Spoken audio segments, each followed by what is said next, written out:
হযরত জিবরাইল আলাইহিস সালাতু ওয়াস সালাম নবীজির খেদমতে এসে গেছে। আল্লাহর নবী বলেন, জিবরাইল কেন এসেছো আমি একটু জানতে চাই।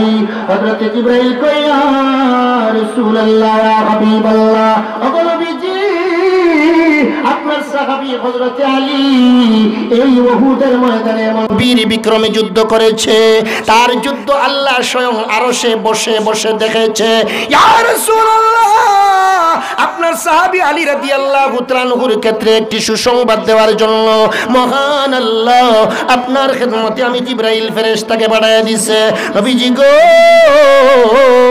বর্তমান বিশ্বের মধ্যে যত মুসলমানরা কাফির বেঈমানদের বিরুদ্ধে যুদ্ধ করতেছে, সমস্ত মুসলমান যোদ্ধাদের মধ্য থেকে আল্লাহর অর্ডার হইল, আল্লাহর ফরমান হইল, আপনার সাহাবী হযরত আলী 1 নম্বর মুসলিম যোদ্ধা। সার্টিফিকেটটা কে দিয়েছেন? 1 নম্বর মুসলিম যোদ্ধাকে হযরতে আলী। আমার ভাই ও বন্ধুরা, আমি এবার আপনাদেরকে লক্ষ্য করে বলতে চাই, সেই উহুদের প্রান্তরে হযরতে আলী রাদিয়াল্লাহু তাআলা আনহু কাফির বেঈমানদের সঙ্গে তুমুল যুদ্ধ করেছে, ঘাত প্রতিঘাত, প্রতিবাদের পর প্রতিবাদ করেছে। আমার ভাইরা তলোয়ারের আঘাতে অনেক কাফির বেঈমানদেরকে হত্যা করেছে। উহুদের প্রান্তরে হযরতে আলী রাদিয়াল্লাহু তাআলা আনহু কাফির বেঈমানদের সঙ্গে কঠোর আচরণ করেছে, কোনো খাতির করে নাই, কোনো সহানুভূতির আচরণ দেখায় নাই। কেন? আমার ভাইরা আলী রাদিয়াল্লাহু তাআলা আনহু ভালো করে জানে এই সমস্ত কাফির মুশরিক বেঈমানের দল মুসলমানদের পরম শত্রু, ওদের সঙ্গে খাতির করা যায় না, ওদের সঙ্গে কঠোর আচরণ করতে হবে। জোরে কোন ঠিক কিনা? আমার ভাই ও বন্ধুরা, সেই সমস্ত কাফির বেঈমান যারা ছিল ওরা মুসলমানদেরকে খুব বেশি কষ্ট দিছে, আর সাহাবায়ে কেরামও সুযোগ পাইলে তাদেরকে ছাড় দেয় নাই, তাদের সঙ্গে কঠোর আচরণ করছে। জোরে কোন ঠিক কিনা? এরই বিবরণ দিতে যাইয়া আমার আপনার আল্লাহ সূরাতুল ফাতহের প্রথম আয়াতের 2 নম্বর অংশে বলেন, ওয়াল্লাযীনা মাহু আশিদ্দাউ আলাল কুফফার। হ্যাঁ দুনিয়ার মানুষ শোনো, আমার নবীর হাত ধরে যারা কলিমা পড়ে মুসলমান হয়েছে, সেই সমস্ত মুসলমানরা কাফির বেঈমানদের ক্ষেত্রে কঠোর আচরণকারী, কাফির বেঈমানদের সঙ্গে তারা খাতির করে না, কাফির বেঈমানদের সঙ্গে তারা আপোষ করে না। এটা হইল মুসলমানের ক্যারেক্টার, এটা মুসলমানের চরিত্র। মুসলমান কোনোদিন কাফির বেঈমানদেরকে বন্ধু মনে করতে পারে না, কারণ কাফির বেঈমান ইসলাম এবং মুসলমানের পরম শত্রু। জোরে কোন ঠিক কিনা?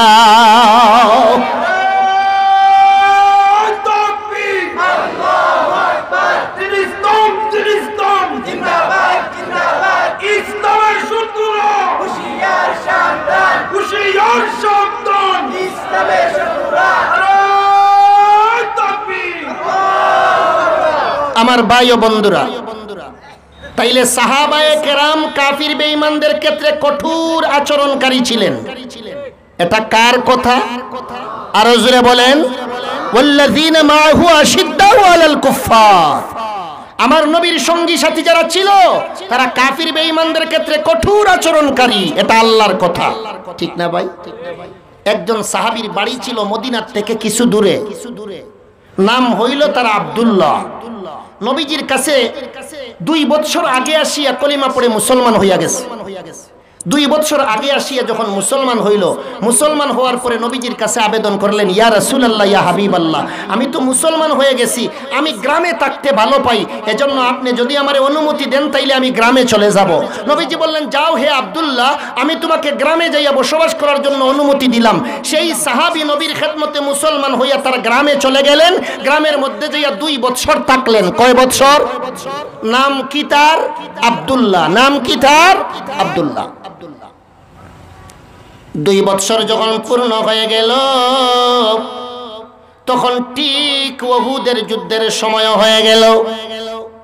সেই সাহাবী আব্দুল্লাহ মনে মনে ভাবলেন, 2 বছর হয়ে গেল আমার নবীর নুরানি চেহারা দেখি না।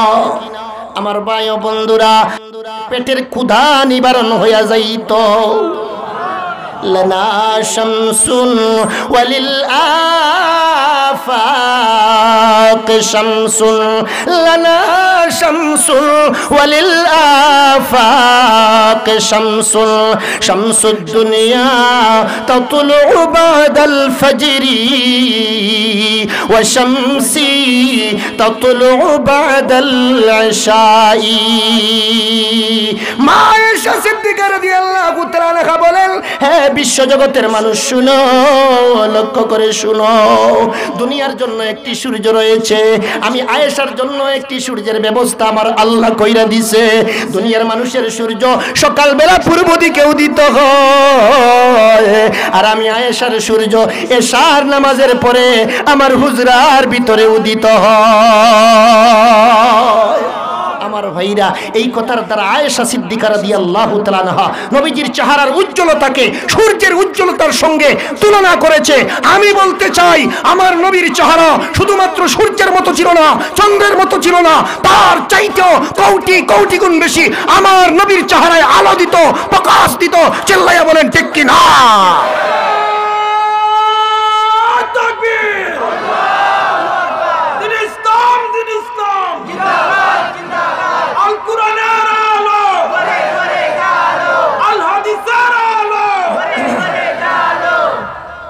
আমার ভাই ও বন্ধুরা, নবীজির চেহারা এত সুন্দর। আয়েশা সিদ্দিকা রাদিয়াল্লাহু তাআলা আনহা বলেন, মিশরের রমণীরা ইউসুফ পয়গম্বরের চেহারার লাবণ্যতা দেখিয়া তারা চাকু দ্বারা হাতের আঙ্গুল কেটে ফেলেছিল। আমার নবী বিশ্ব নবী রাহমাতুল লিল আলামিনের সৌন্দর্য যদি মিশরের রমণীরা দেখতে পাইতো, হাতের চাকু দিয়া কলিজা কাইটা টুকরা টুকরা করে দিত। নবীর চেহারা কত সুন্দর ছিল, আল্লাহু আকবার। আমার ভাইরা, নবীজির চেহারা দেখে অনেক কাফির বেঈমান কলিমা পড়ে মুসলমান হয়ে গেছে। সুবহানাল্লাহ জুড়ে বলেন। আমার ভাই ও বন্ধুরা, নবীজির চেহারাটা কত সুন্দর ছিল, একটা উদাহরণ দেই। আয়েশা সিদ্দিকা রাদিয়াল্লাহু তাআলা আনহা বলেন, হে জগতের মানুষ, একবার আমার স্বামী বিশ্বনবী রাহমাতুল লিল আলামিন রাত্রিবেলা আমাকে লক্ষ্য করে বললেন, আয়েশা, আজকের রাত্রে এশার নামাজের পরে তোমার মধ্যে আর আমার মধ্যে একটা প্রতিযোগিতা হবে। সুবহানাল্লাহ বলবেন না? কার কার মধ্যে প্রতিযোগিতা? বিশ্বনবী আর আয়েশার মধ্যে। বিশ্বনবী কে? আয়েশার স্বামী। আয়েশা কে? বিশ্বনবীর স্ত্রী। স্বামী স্ত্রীর মধ্যে প্রতিযোগিতা। আরে ভাই, স্বামীর এবং স্ত্রীর মধ্যে কিছু বৈধ আনন্দ ফুর্তি হইব, এটা ইসলামে চায়। ইসলাম নিরামিষ না, ইসলাম নিরামিষ না। ইসলামে চায় স্বামী স্ত্রীর মধ্যে বৈধ কিছু আনন্দ ফুর্তি হবে।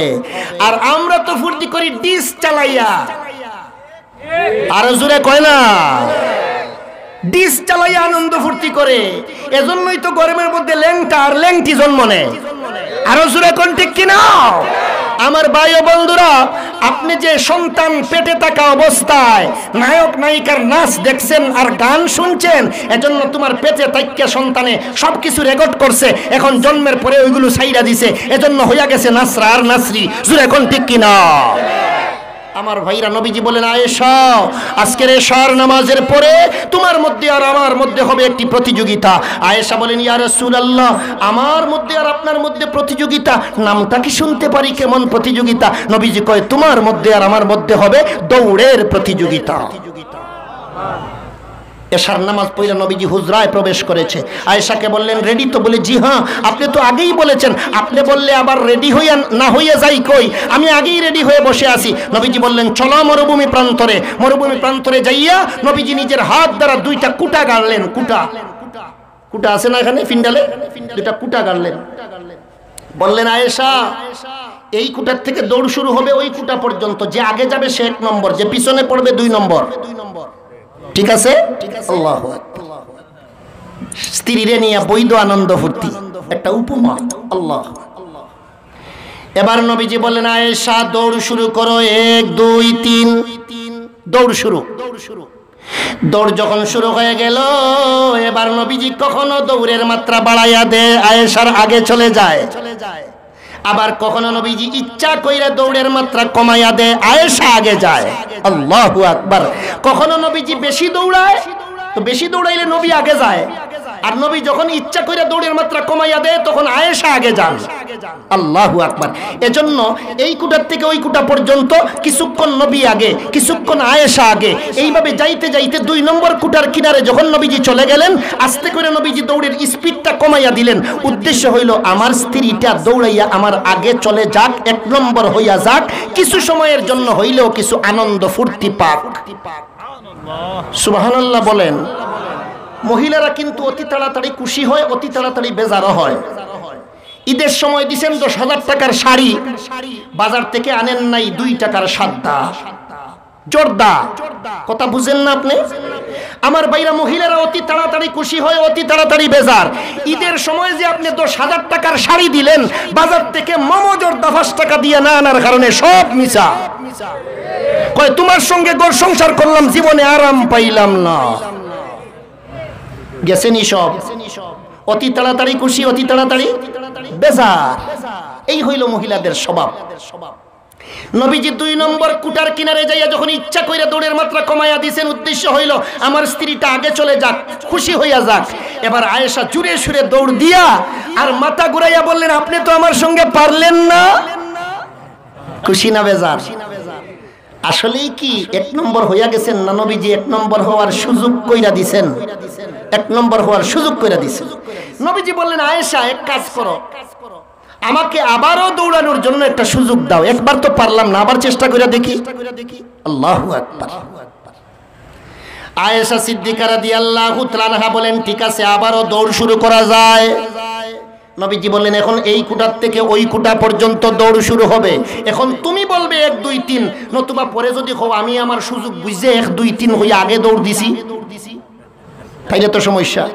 এখন তুমি বলবে 1 2 3, তোমার সুযোগ সুবিধা মতো দৌড় শুরু হবে।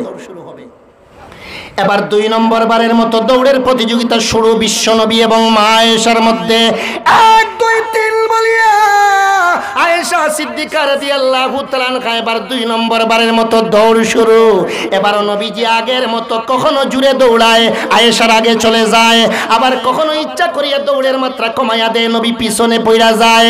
এইভাবে যাইতে যাইতে যখন 2 নম্বর কুটার কিনারে চলে গেলেন, বিশ্বনবী জুড়ে সুরে একটা দৌড় দিয়া কুটা পার হইয়া বললেন, আয়েশা এখন তো আমি 1 নম্বর হয়ে গেলাম। এখন আয়েশা খুশি না বেজার? বেজার। নবীজির চেহারার দিকে তাকাইয়া দেখেন আয়েশার চেহারা মলিন হইয়া গেছে। এই 2-5 মিনিটের ব্যবধানে খুশিও বেজারও। মহিলারা অতি তাড়াতাড়ি খুশিও হয়, অতি তাড়াতাড়ি বেজারও হয়। আল্লাহর নবী বলেন, আয়েশার চেহারা মলিন কেন দেখা যায়? ওরে আলে মলিন হইমু না, আমি আগে হইলাম 1 নম্বর, অল্প সময়ের ব্যবধানে হইয়া গেলাম আবার 2 নম্বর। আল্লাহর নবী বলেন, তো হইছে কি? কোনো সমস্যা তো নাই, কোনো প্রবলেম নাই। আমরা দুজন সমানে সমান এই দৌড়ের প্রতিযোগিতায় 1 নম্বর বলতে হলে তোমাকেও বলতে হবে, আমাকেও বলতে হবে। প্রথমবার তুমি 1 নম্বর, 2 নম্বর বার আমি 1 নম্বর, প্রথমবার আমি 2 নম্বর, 2 নম্বর বার তুমি 2 নম্বর। এজন্য এই দৌড়ের প্রতিযোগিতার ফলাফল হইল আমরা স্বামী স্ত্রী দুজন সমানে সমান। আল্লাহু আকবার। এখন খুশি না বেজার? বুঝাইলে আবার বুঝো মানে তেরা হাড্ডির ফয়দা, কিন্তু একটু বুঝাইয়া সুজাইয়া চালাইতে হইব। কথা বলেন ঠিক কিনা? আমার ভাইরা দৌড়ের প্রতিযোগিতা শেষ, এবার তারা হুজরায় চলে আসবেন। মা আয়েশা সিদ্দিকা রাদিয়াল্লাহু তাআলা আনহা বলেন, হ্যাঁ দুনিয়ার মানুষ শুনো, দৌড়ের প্রতিযোগিতা যখন শেষ হয়ে গেল, এবার আমরা হুজরার উদ্দেশ্যে রওনা আরম্ভ করলাম। পূর্ণিমার চাঁদ আকাশের মধ্যে উদিত হয়েছে। হঠাৎ করে আসমানের চাঁদের দিকে আমার চোখের দৃষ্টি চলে গেল। আমি লক্ষ্য করে দেখি আমার স্বামী বিশ্ব নবীর চেহারার আলোর কাছে আসমানের চন্দ্রের আলো পরাজিত হয়ে গেছে। আল্লাহু আকবার। নবীজির চেহারার রং কত উজ্জ্বল ছিল, কত ফর্সা ছিল। আমার ভাই ও বন্ধুরা, বলতেছিলাম এই কথা, আব্দুল্লাহ নামক সাহাবী 2 বছর পরে আবার নবীকে দেখার জন্য তার মনে আগ্রহ জন্মিছে, তো রওনা কইরা দিছে। ভাই কই যাবে, কই আসবে? মদিনায়। মদিনার মধ্যে আসিয়া খবর নিয়ে জানতে পারলো নবীজি উহুদের ময়দানে, আব্দুল্লাহ নামক সাহাবী উহুদের ময়দানে চলে গেছে। যাইয়া লক্ষ্য করিয়া দেখে নবীজি এক জায়গার মধ্যে বসা, কিছু সাহাবায়ে কেরাম তার চতুর্দিকে ছড়িয়ে ছিটিয়ে আছেন। নবীজির খেদমতে যে আব্দুল্লাহ নামক সাহাবী নবীজিকে সালাম করলেন, নবীজিকে কি করলেন? সালাম করলেন আর বলতে আরম্ভ করলেন, ইয়া রাসূলুল্লাহ, 2 বছর আগে আমি আপনার খেদমতে আসিয়া কলিমা পড়ে মুসলমান হয়েছিলাম। 2 বছর পরে আজ হঠাৎ করে আমার মনে জাগলো আপনার নুরানি চেহারা দেখব, এজন্য আপনাকে দেখার জন্য মদিনায় চলে আসলাম। খবর নিয়ে জানতে পারলাম আপনি উহুদের ময়দানে, তালাশ করে আপনাকে বাহির করে এবার আমি আব্দুল্লাহ আপনার কিনারে হাজির। এখন আপনি আমারে যে আদেশ করবেন সেই আদেশ আমি মানতে রাজি। আল্লাহর নবী বলেন, তাহলে যুদ্ধে শরীক হয়ে যাও। সুবহানাল্লাহ, জুড়ে বলেন। ঠিক তেমনি মুহূর্তে আল্লাহর নবী বিশ্ব নবী রাহমাতুল লিল আলামিন বললেন, হে আমার সাহাবায়ে কেরাম, তোমরা তাকাইয়া দেখো, উহুদের প্রান্তরে কাফির বেঈমানরা চতুর্দিক থেকে একত্রিত হইতেছে, মুসলমানদের উপর আবারও হামলা করবে। তোমাদের মধ্যে এমন কেউ থাকলে দাঁড়াও যে একা যাইয়া ওই কাফির বেঈমানদেরকে ছত্রভঙ্গ করে দিতে পারবে। যদি পারো, আমি বিশ্ব নবী একটা ঘোষণা জানাইয়া দিলাম, আমার যে সাহাবী ওই কাফির বেঈমানদেরকে ছত্রভঙ্গ করে দিবে, আমি তাকে সুপারিশ করে আমার সঙ্গে জান্নাতে নিয়ে যাব। আব্দুল্লাহ নামক সাহাবী বলেন, যাই মাত্র এই সুন্দর এবং এই ঘোষণাটা আমি শুনতে পাইলাম, সঙ্গে সঙ্গে আমি দাঁড়ায়া গেলাম আর বলতে আরম্ভ করলাম, ইয়া রাসূলুল্লাহ, আপনি যদি আমার জন্য দোয়া করেন। এই মুহূর্তে রওনা করলাম। আব্দুল্লাহ নামক সাহাবী রওনা করে দিছে। আমার ভাইরা কাফির বেঈমানদের উপর এমন প্রচন্ড বেগে আঘাত করেছে, অনেক কাফির বেঈমানদেরকে হত্যা করার পরে হঠাৎ করে সেই সাহাবী আব্দুল্লাহ একজন কাফিরের তলবারের আঘাতে উহুদের ময়দানে শাহাদাত বরণ করে। যুদ্ধের মধ্যে আল্লাহ মুসলমানদেরকে চূড়ান্ত বিজয় দিয়া দিল। গনিমতের মাল জমা করা হইল। সাহাবায়ে কেরাম নবীজির খেদমতে হাজির হয়ে গেলেন। আল্লাহর নবী বিশ্ব নবী রাহমাতুল লিল আলামিন বলেন, সাহাবারা রে, আমি আমার প্রত্যেকজন সাহাবীর চেহারা দেখতে পাই, কিন্তু একজন সাহাবী যার নাম হইল আব্দুল্লাহ আমাকে দেখার জন্য এসেছিল, যুদ্ধে অংশগ্রহণ করেছিল, আমি তো তার চেহারা দেখতে পাই না, তোমরা কি তার খবর জানো? সাহাবায়ে কেরাম বলেন, ইয়া রাসূলুল্লাহ, ইয়া হাবিবাল্লাহ, আপনার সেই সাহাবী আব্দুল্লাহ এই জিহাদের ময়দানে যুদ্ধ করতে করতে শাহাদাত বরণ করেছে। আল্লাহর নবী বলেন, আমাকে তার লাশের কিনারে নিয়ে যাও, আমি তার লাশকে লক্ষ্য করে 2-4টি কথা বলতে চাই। আর জোরে বলেন সুবহানাল্লাহ। আমি তার লাশকে লক্ষ্য করে 2-4টি কথা বলতে চাই। আমার ভাই ও বন্ধুরা, এবার সাহাবায়ে কেরাম নবীজিকে রাস্তা দেখাইতে দেখাইতে নিয়ে গেলেন। নবীজি সেই সাহাবী আব্দুল্লাহর লাশের কিনারে যাইয়া দাঁড়াইয়া সাহাবীর মহব্বতে কান্দে। সুবহানাল্লাহ। শুধুমাত্র সাহাবায়ে কেরাম নবীজিকে মহব্বত করেছে তা নয়, নবীজিও সাহাবায়ে কেরামদেরকে অন্তর দ্বারা মহব্বত করেছে। আব্দুল্লাহ নামক সাহাবীর লাশের কিনারে দাঁড়াইয়া এবার নবীজি চোখের পানি সাইনা দিয়া কাঁদতেছে আর আব্দুল্লাহকে লক্ষ্য করে শাহাদাত আঙ্গুলির দ্বারা ইশারা করে বলতেছে, হে আমার প্রাণ প্রিয় সাহাবী আব্দুল্লাহ, এই উহুদের ময়দানে তুমি এমন বীর বিক্রমে যুদ্ধ করেছো, আমি তোমার সঙ্গে ওয়াদা করেছিলাম যে কাফির বেঈমানদেরকে ছত্রভঙ্গ করে দিবে, আমি তাকে সুপারিশ করে আমার সঙ্গে জান্নাতে নিয়ে যাব। আব্দুল্লাহ রে, তোর কপাল বড় উঁচা, তোর কপাল বড়, তোর কপাল অনেক বড় হয়ে গেছে। এই যুগ জিহাদের ময়দানে তুমি শাহাদাত বরণ করেছো, বীর বিক্রমে যুদ্ধ করেছো আব্দুল্লাহ। এই মুহূর্তে আমি নবী তোমার লাশের কিনারে দাঁড়াইয়া তোমাকে সুসংবাদ জানাইয়া দিলাম, কাল কিয়ামতের ময়দানে আমি তোমাকে সুপারিশ করে আমার সঙ্গে জান্নাতে নিয়ে যাব। আমার ভাই ও বন্ধুরা, সাহাবায়ে কেরাম কাফির বেঈমানদের ক্ষেত্রে আপুস করে নাই, কঠিন আচরণ করছে, শক্ত আচরণ, কারণ ওরা মুসলমানদের পরম শত্রু। এটা কোরআনের দৃষ্টিভঙ্গি, এটা হাদিসের দৃষ্টিভঙ্গি, এটা আল্লাহ এবং তার রাসূলের দৃষ্টিভঙ্গি। এজন্য কোনো মুসলমান কোনোদিন কাফির বেঈমানদের সঙ্গে আতাত করতে পারে না, আপুস করতে পারে না। জুড়ে জুড়ে বলেন ঠিক কিনা?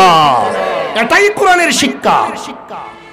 কিন্তু সাহাবায়ে কেরাম কাফির বেঈমানদের ক্ষেত্রে কঠোর আচরণকারী হইলেও একজন সাহাবী অন্য সাহাবীর সঙ্গে বন্ধুর মতো আচরণ করত। সুবহানাল্লাহ। আল হুব্বু ফিল্লাহ ওয়াল বুগদু ফিল্লাহ মিনাল ঈমান। আল্লাহর ওয়াস্তে শত্রুতা পোষণ করা, আল্লাহর ওয়াস্তে মহব্বত করা, এটা ঈমানের অংশ, ঠিক কিনা বলেন? আমার ভাই ও বন্ধুরা, সাহাবায়ে কেরাম একজনে আরেকজনকে বন্ধুর মতো মহব্বত করত। আমার ভাইরা অত্যন্ত দয়ার আচরণ, অত্যন্ত মায়ার আচরণ করত। ছোট্ট একটা কথা বলে আজকের মতো আলোচনা শেষ করব। সকলে শুনতে রাজি আছেন তো ইনশাআল্লাহ? আবু জহম রাদিয়াল্লাহু তাআলা আনহু বলেন, ইয়ারমুকের যুদ্ধের সময় যখন হয়ে গেল, নবীজি আমাকে বাড়ি পাহারা দেওয়ার জন্য রেখে গেলেন, আর আমার চাচাতো ভাইকে ইয়ারমুকের যুদ্ধে নিয়ে গেলেন। আবু জহম রাদিয়াল্লাহু তাআলা আনহু বাড়ির পাহারাদার, আর তার চাচাতো ভাই জিহাদের ময়দানের যোদ্ধা। কোন জিহাদ? ইয়ারমুকের জিহাদ, ইয়ারমুকের যুদ্ধ। আমার ভাইরা, আবু জহম রাদিয়াল্লাহু তাআলা আনহু বলেন, হঠাৎ করে আমার কাছে খবর আসলো আমার চাচাতো ভাই একজন কাফিরের তলোয়ারের আঘাতে জিহাদের ময়দানে পড়ে ছটফট করতেছে, মৃত্যুর সঙ্গে পাঞ্জা লড়তেছে। মনে হয় কিছু সময়ের ভিতরে তার বডি থেকে জান বের হয়ে যাবে। আমি এবার একটা পানির পাত্র নিয়ে ইয়ারমুকের যুদ্ধের ময়দানের উদ্দেশ্যে রওনা করে দিলাম। ইয়ারমুকের যুদ্ধের ময়দানে ঢুকিয়া আমি আমার চাচাতো ভাইকে তালাশ করে বের করলাম। চাচাতো ভাইকে পানি পান করার জন্য পানির পাত্রটা তার দিকে অগ্রসর করে দিলাম। আমার চাচাতো ভাই হাত বাড়াইছে, পানি পান করবে, আমার কাছ থেকে পানির পাত্র নিবে। ঠিক তেমনি মুহূর্তে একটি আওয়াজ বেশি উঠলো, পানি দাও, পানি দাও। আবু জহম বলেন, আমার চাচাতো ভাই আমাকে লক্ষ্য করে বলল, আবু জহম, তুমি তো আমাকে পানি দিতেছো পান করার জন্য। আবু জহম রে, শুনো শুনো, আরেকজন মুসলমান যোদ্ধা পানি পানি বলে ডাক দিতেছে। মনে হয় আবু জহম আমার চাইতে আমার ওই মুসলমান ভাইয়ের পানির প্রয়োজন বেশি, তুমি আগে তারে পানি পান করাও, পরে আমি পানি পান করব। আবু জহম বলেন, 2 নম্বর সাহাবীর কিনারে পানির পাত্র নিয়ে হাজির হয়ে গেলাম, তার দিকে পানির পাত্রটা আমি অগ্রসর করে দিলাম। ঠিক তেমনি মুহূর্তে লক্ষ্য করে শুনি পার্শ্ববর্তী এলাকায় আরেকজন মুসলমান যোদ্ধা পানি পানি বলে আওয়াজ দিয়েছে। 2 নম্বর সাহাবী আমাকে লক্ষ্য করে বললেন, আবু জহম আমার চাইতে মনে হয় ওই মুসলমান ভাইয়ের পানির প্রয়োজন বেশি, আমি পরে পানি পান করব রে, আগে আমার ওই মুসলমান ভাইয়ের পানি পান করিয়ে আসো। আবু জহম বলেন, 3 নম্বর সাহাবীর কাছে পানির পাত্র নিয়ে আমি হাজির হয়ে গেলাম। আল্লাহর কসম, আল্লাহর কসম, ওই সাহাবীর কিনারে যায় লক্ষ্য করিয়া দেখি 3 নম্বর সাহাবী দুনিয়ায় নাই। জিহাদের ময়দানে তলোয়ারের আঘাতের কারণে সাহাবী শাহাদত বরণ করে আল্লাহ পর্যন্ত চলে গেছে। পানি পান করা হলো না, আমি আবার রিটার্ন রওনা করে দিলাম। 2 নম্বর সাহাবীর কাছে চলে আসলাম। আবু জহম বলেন, আমি 2 নম্বর সাহাবীর কিনারে আসিয়া লক্ষ্য করিয়া দেখি রে, এবার 2 নম্বর সাহাবীও জিন্দা নয়, সেই জিহাদের ময়দানে শাহাদত বরণ করেছে। এবার আমি রিটার্ন চলে আসলাম আমার চাচাতো ভাইয়ের কাছে, যাকে আমি 1ম নম্বরে পানি পান করাইতে চেয়েছিলাম। দুঃখের বিষয়, এবার আমি আমার চাচাতো ভাইয়ের কিনারে আসিয়াও লক্ষ্য করে দেখি আমার চাচাতো ভাইও দুনিয়ায় নাই, শাহাদত বরণ করে আল্লাহ পর্যন্ত চলে গেছে। পানির জায়গায় পানি রয়ে গেল, পানি পান করা হইল না। এক মুসলমানের ভিতরে অন্য মুসলমানের কত ভালোবাসা, কত মহব্বত। এজন্য সাহাবায়ে কেরাম একজন আরেকজনকে অত্যন্ত ভালোবাসতেন, পিয়ার করতেন। ও মুসলমান ভাই ও বেরাদর, লক্ষ্য করে শুনো, আমরা মুসলমান যারা কলিমা পড়ে মুসলমান হয়েছি, একজন মুসলমান অন্য মুসলমানকে বন্ধুর মতো আচরণ করবে, এটাই হইল কোরআনের শিক্ষা, হাদিসের শিক্ষা। এজন্য সাহাবায়ে কেরামের 2 নম্বর গুণের বিবরণ দিতে যাই আল্লাহ বলেন, রহমা বাইনাহুম। দুনিয়ার মানুষ শুনো, আমার নবীর সঙ্গী সাথী সাহাবা যারা, ওদের 2 নম্বরের গুণ এবং বৈশিষ্ট্য হইল ওরা একে অন্যের সঙ্গে, অর্থাৎ একজন সাহাবী অন্য সাহাবীর সঙ্গে, একজন মুসলমান অন্য মুসলমানের সঙ্গে অত্যন্ত দয়ার আচরণ, মায়ার আচরণ, বন্ধুর মতো আচরণ করে। সুবহানাল্লাহ। আমার ভাইরা, এটাও কোরআনের শিক্ষা, এটাও ইসলামের শিক্ষা। মুসলমান কোনোদিন কাফির বেঈমানের সঙ্গে আপোষ করতে পারে না, এটাও কোরআনের শিক্ষা। আর মুসলমান কোনোদিন মুসলমানের সঙ্গে শত্রুতা পোষণ করতে পারে না, বন্ধুর মতো আচরণ করতে হবে, এটাও কোরআনের শিক্ষা। এজন্য আমার ভাই ও বন্ধুরা, আমরা যারা মুসলমান, আমাদের পরস্পরে যদি মিল মহব্বত থাকে, কাফির বেঈমানরা মুসলমানদের উপর চড়াও হতে পারবে না। কিন্তু আজকে লক্ষ্য করলে দেখা যায় মুসলমানদের উপর নির্যাতন, নিপীড়ন। আমার ভাই ও বন্ধুরা, ইসলামের উপর আঘাতের পর আঘাত, নবীজির সম্মান নিয়ে চিনিমিনি, ইসলাম নিয়ে বিরূপ মন্তব্য, আমি আপনাদেরকে লক্ষ্য করে বলতে চাই, মুসলমান যদি এক হয়ে যায়, আজও যদি মুসলমান নারায়ে তাকবীরের স্লোগান দেয়, বাতিল মতবাদ, কাফির বেঈমানদের মতবাদ তছনছ করে দেওয়ার জন্য মুসলমানের নারায়ে তাকবীরের স্লোগানই যথেষ্ট। জোরে বল ঠিক কিনা?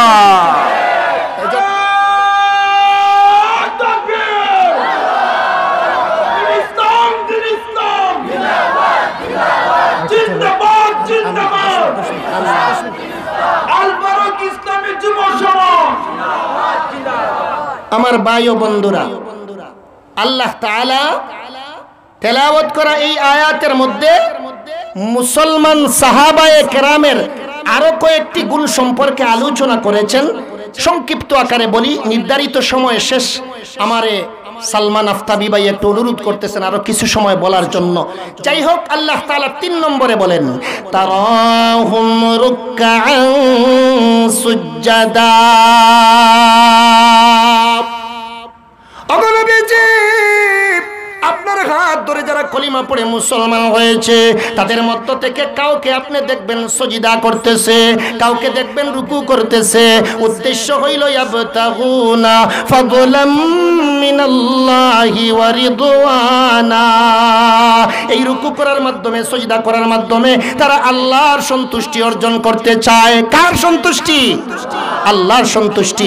মুসলমান যত আমল করবে উদ্দেশ্য থাকবে কার সন্তুষ্টি? এজন্য আল্লাহ নবীজিকে বলেন, কুল ইন্না সালাতি ওয়া নুসুকি ওয়া মাহইয়ায়া ওয়া মামাতি লিল্লাহি রাব্বিল আলামিন। ওগো নবীজি, আপনি বলে দেন, আমার নামাজ, আমার রোজা, আমার কুরবানি, আমার জীবন, আমার মরণ সব আমার আল্লাহর জন্য। মুসলমানের সর্ব আমল হবে তার মাওলার সন্তুষ্টি অর্জন করার জন্য। চিল্লাইয়া বলেন ঠিক কিনা? 3 নম্বর সাহাবায়ে কেরামের গুণ হইল তারা রুকু করত, সজিদা করত, উদ্দেশ্য থাকতো আল্লাহর সন্তুষ্টি অর্জন করা। এই রুকু করত, সজিদা করত, এর দ্বারা উদ্দেশ্য হইল তারা ফরজ নামাজ তো পড়তই পড়তো, সাথে সাথে যখনই সুযোগ পাইত নফল ইবাদত বন্দেগি, নফল নামাজও আদায় করত। এটা সাহাবায়ে কেরামের আদত ছিল। আমার ভাইরা, আমরা তো অবসর সময় যখন পাই, দোকানের মধ্যে বইসা, 4 দোকানের মধ্যে বইসা গল্প গুজব করে, গীবত শেখায়েত করে সময় কাটাইয়া দেই। সাহাবায়ে কেরামের আদত ছিল, যখনই তারা সুযোগ পাইত তাসবিহ তাহলিল শুরু করে দিত, নফল নামাজ শুরু করে দিত। এটা সাহাবায়ে কেরামের আদতে শরীফা ছিল। সুবহানাল্লাহ বলেন। আর উদ্দেশ্য থাকতো কি? আল্লাহর সন্তুষ্টি। উদ্দেশ্য থাকতো কি? আল্লাহর সন্তুষ্টি অর্জন করা। এজন্য সাহাবায়ে কেরামের এই গুণাবলীগুলো থাকার কারণে আল্লাহ তাআলা বলতেছেন, সীমাহুম ফি উজুহিহিম মিন আসারিস সুজুদ। অগণবিজি, আপনার হাত ধরে যারা কলিমা পড়ে মুসলমান হয়েছে, যাদেরকে সাহাবা বলা হয়, তাদের কপালের মধ্যে কিয়ামতের ময়দানে একটা বিশেষ চিহ্ন থাকবে। সুবহানাল্লাহ। তাদের কপালে একটা বিশেষ চিহ্ন আল্লাহ বসাইয়া দিবে। এই চিহ্ন দেখিয়া কিয়ামতের ময়দানের প্রত্যেকটি মানুষ চিনতে পারবে যে ওরা সবাই হইল আখেরি পয়গম্বরের উম্মত। আখেরি পয়গম্বরের হাত ধরে কলিমা পড়নেওয়ালা ইমানদার মুসলমান সাহাবায়ে কেরাম। ও ভাই ও বন্ধুরা, সাধারণ মুসলমানের কপালেও সজিদার চিহ্ন থাকবে। নবীর হাত ধরে কলিমা পড়নেওয়ালা সাহাবায়ে কেরাম কপালের মধ্যে আরেকটু বিশেষ একটা চিহ্ন থাকবে।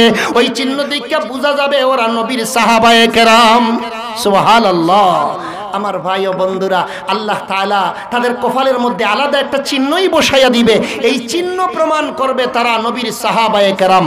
আর সাধারণ মুসলমান যারা আছে, ওরা নামাজ পড়তে কপাল ব্যবহার করে। ঠিক কিনা বলেন? নামাজ পড়তে ওরা কপাল ব্যবহার করে। এজন্য সাধারণ মুসলমান যারা আছে, তাদের কপালের মধ্যেও কি থাকবে ভাই? সজিদার চিহ্ন থাকবে। আর সাহাবায়ে কেরামের কপালের মধ্যেও সজিদার চিহ্ন থাকবে। তবে সাধারণ মুসলমানের কপালের চিহ্ন আর সাহাবায়ে কেরামের কপালের চিহ্ন অনেক পার্থক্য থাকবে। সাহাবায়ে কেরামের কপালের চিহ্ন দেইখা কিয়ামতের ময়দানের মানুষ সাথে সাথে বুঝে ফেলবে, বুঝাইয়া দিতে হবে না, এমনিতেই বুঝে ফেলবে ওরা হইল আখেরি পয়গম্বরের সাহাবায়ে কেরাম। সুবহানাল্লাহ। سيماهم في وجوههم من أثر السجود আল্লাহ বলেন নবীজি গো আপনি তাদের কপালের মধ্যে দেখতে পাবেন সজদার চিহ্ন স্পেশাল সজদার চিহ্ন আল্লাহ তাআলা বসায়া দিবে সাধারণ মুসলমানের কপালেও সজদার চিহ্ন থাকবে সাহাবায়ে কেরামের কপালেও সজদার চিহ্ন থাকবে কিন্তু সাহাবায়ে কেরামের কপালের চিহ্ন হবে আলাদা এবং স্পেশাল ও ভাই ও বন্ধুরা সাহাবায়ে কেরামের যে কয়েকটি গুণাবলী এই আয়াতের মধ্যে বর্ণনা করা হইল আমরাও সাহাবায়ে কেরামের পথ ধরে এই গুণাবলীর উপর আমল করব কে কে রাজি আছি একটু হাত তুলি মাশাআল্লাহ আল্লাহ এই হাতগুলারে এই গুণাবলীর উপর আমলের জন্য তুমি কবুল করো সকলে আমিন বলেন হাতটা নামাইয়া দেন মুখতসর একটা দোয়া করব সাল্লাল্লাহু আলা সাইয়্যিদিনা ওয়া মাওলানা মুহাম্মদ ওয়া আলা আলিহি وأصحابه وسلم أستغفر الله إن الله غفور رحيم يا اللهم آمين الحمد لله الذي هدانا لهذا وما كنا لنهتدي لولا أن هدانا الله ربنا ظلمنا أنفسنا وإن لم تغفر لنا وترحمنا لنكونن من الخاسرين परवरदिगार 2 दिन ব্যাপী তাফসীরুল কোরআন মাহফিল কবুল ফরমাও আল্লাহর উসিলা করে আমরা গুনাহগার আমাদের পিছন জীবনের সবগুলো গুনাহ ক্ষমা করে দাও আমাদের যাদের মা বাবা দুনিয়ায় নাই কবরে চলে গেছেন মা বাবার কবর জান্নাতের বাগান বানাও আল্লাহ এই এলাকার মাটির নিচে যত মুর্দেগান শায়িত তামামের কবর আরামের ঘর বানায়া দাও আল্লাহ আমাদের মধ্যে অনেক বেমারি আল্লাহ সালমান আহমদ আফতাবি ভাইয়ের একজন বিবি অসুস্থ সকরাত অবস্থায় আল্লাহ আপনার বান্দির হালতের উপর রহম ও করমের ফয়সালা ফরমাও